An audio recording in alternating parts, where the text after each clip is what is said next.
All right, welcome to our presentation of 21st Century Learning and Digital Citizenship. I am Jose Ornelas. I'm Elizabeth Janetsky. I'm Brian Brown. I am Todd Potter.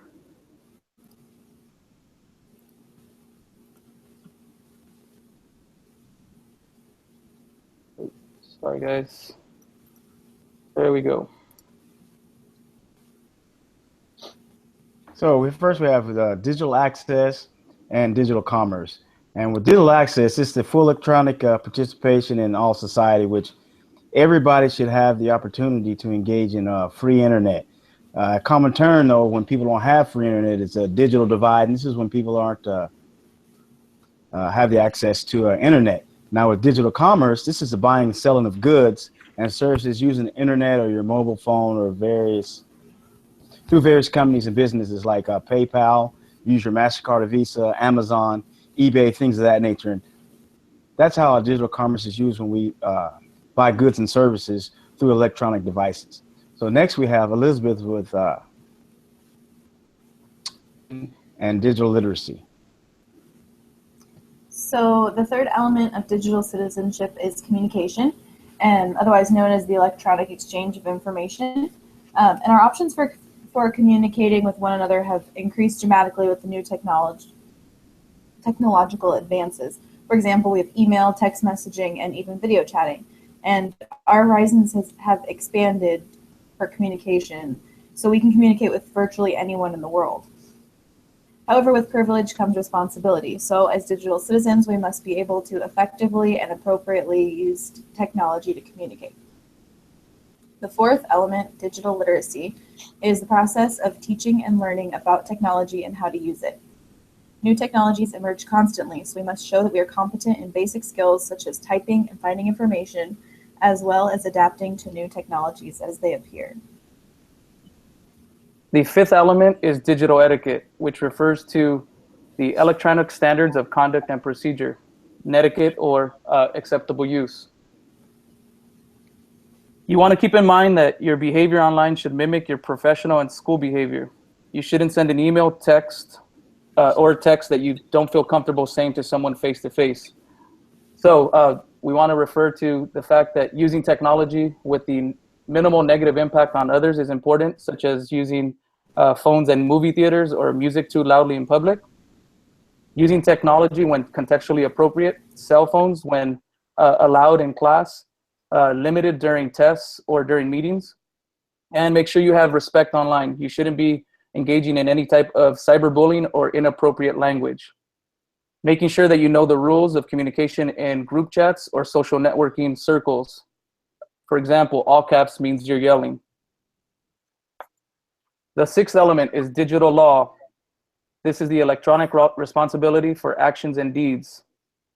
Although many think that file sharing can be an innocent act, intellectual property and copyright protection have very real and possibly costly consequences. Be very careful when using public computers or when you share information such as account information and birth dates. People are really savvy, and cybercrime is very costly and could be a very extremely life-changing event if you're a victim. Also, if you're sharing pictures of anyone else under 16 in an illicit manner, there could be huge impacts or implications, such as having to register as a sex offender. So I have element 7, digital rights and responsibilities. It's very similar to the Bill of Rights. The digital citizen has the right to privacy and freedom of speech. Digital citizens have the responsibility to use their device in an appropriate manner, as you've heard in the previous elements, using it with respect and respect towards other people. With element 8, we have digital health and wellness. Physical and psychological awareness while using technological devices is important. We need to think about our physical, which would be our eye safety, not being in front of a screen for too long, repetitive stress syndrome, sitting on it for too long and causing us to stress out if we're stuck on it, and then sound ergonomics. We want to make sure we have appropriate headphones and it's not too loud.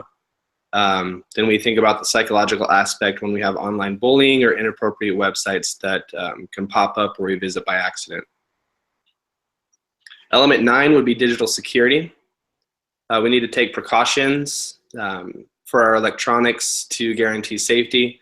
Using virus protection, having backup for your data, surge control for our electronics are all very important when we think about digital security so that we don't lose our personal information.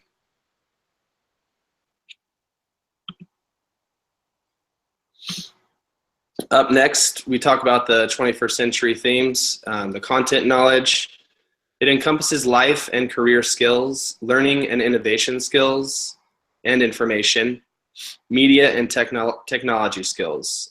Content knowledge covers a broad area, which is English, reading and language arts, world languages, arts, math, economics, science, geography, history, government, and civics. Pretty much what we're learning in school every single day. One of the things we want to focus on next is learning and innovation, the skills we need for success. At my school, we call these the 4 C's. In the textbook that we have, it listed them as 3, but I separated them out to the 4 and how we use them in our school setting.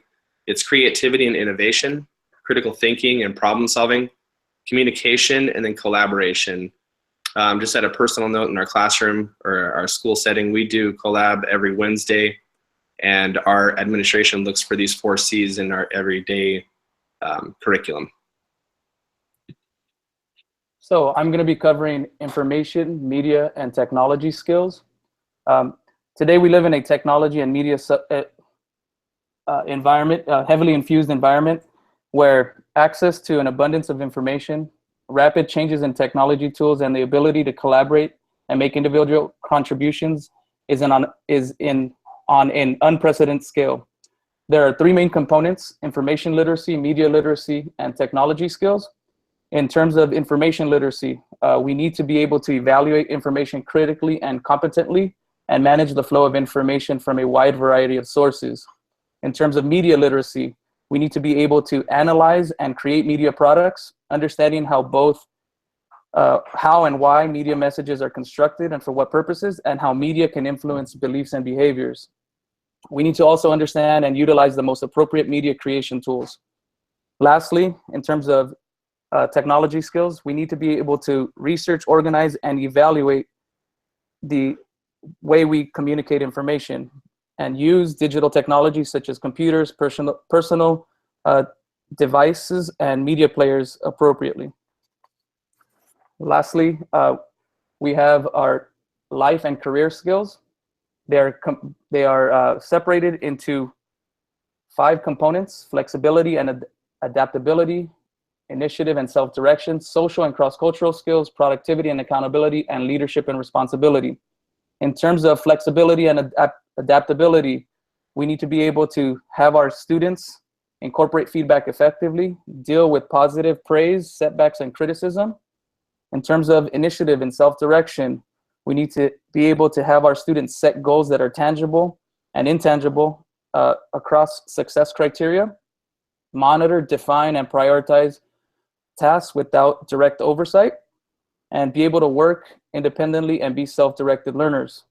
In terms of social and cross-cultural skills, students need to interact effectively with others and work in diverse teams. They need to know when it's appropriate to listen and when to speak. In terms of productivity and accountability, students need to be able to manage products, work positively and ethically, participate actively as well as be reliable and punctual, collaborate and cooperate effectively with teams, and be accountable for results. In terms of leadership and responsibility skills, students need to be able to guide and lead others, use interpersonal and problem-solving skills to influence and guide others toward a goal, and be responsible to others by acting responsibly with the interests of the larger community in mind.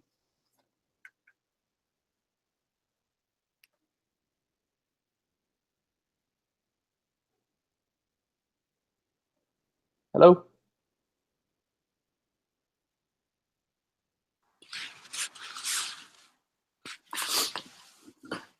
Let me jump in here.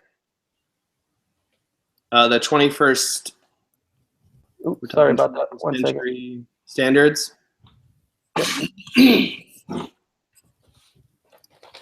Yes. All right, 21st century standards. Our ultimate goal as teachers is to develop in our students critical thinking, effective communication, and collaboration skills. Elizabeth, you could probably help me out in this area. About that. So technology, when used, can enhance learning and challenge the learner to develop skills that will be useful. However, our students will never be able to develop these skills using technology if they're not already practicing them in core subject areas. So our students must be instructed and competent in core subjects before they can begin to apply skills learned to using technology. So for assessing these 21st century skills, assessments refer to using a multitude of assessment methods to gain the most detailed picture of a student's learning, both using and not using technology. This includes standardized tests, technology-enhanced tests, and summative assessments. Student assessment can then be compiled into a comprehensive portfolio that can act as both a resume of skills gained for the student and as a source of feedback for the school on strengths and areas of improvement in 21st century instruction.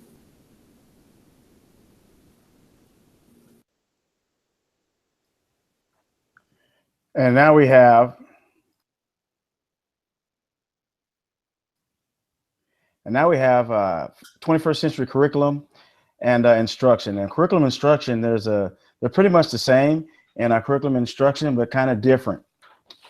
The 21st century curriculum blends thinking and innovation skills that provides information, media, life, and career skills in the context of core academic subjects and across interdisciplinary theme. Now, 21st century professional development is 21st professional skills and development that prepares teachers, principals, and administrative staff to integrate 21st century skills into their classroom as well as their skills. And these skills should be developed in alignment with the standards, curriculum, and assessments. And these are professional development programs that share several common characteristics, and they are ensure educators understand the importance of 21st century skills and how to integrate them, enable collaboration among all participants, allow teachers and principals to construct their own learning communities, and tap the expertise within a school or school district through coaching, mentoring, and team teaching.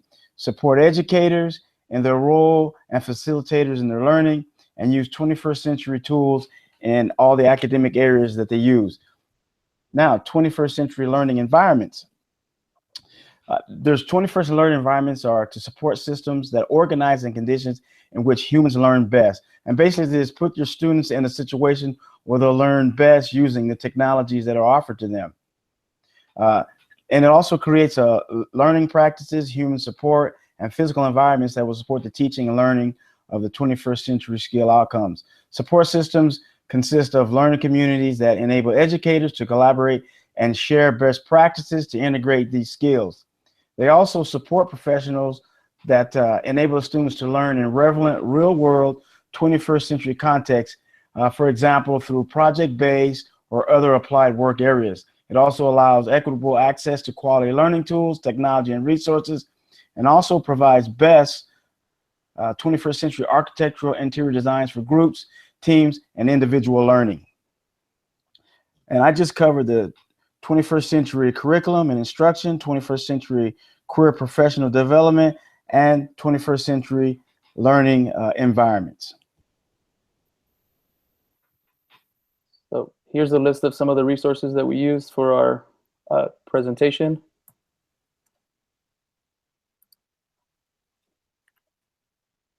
All right, so thank you very much for listening to our presentation today. Again, I am Jose Ornelas. And we have Brian, Todd, and Elizabeth. Thank you.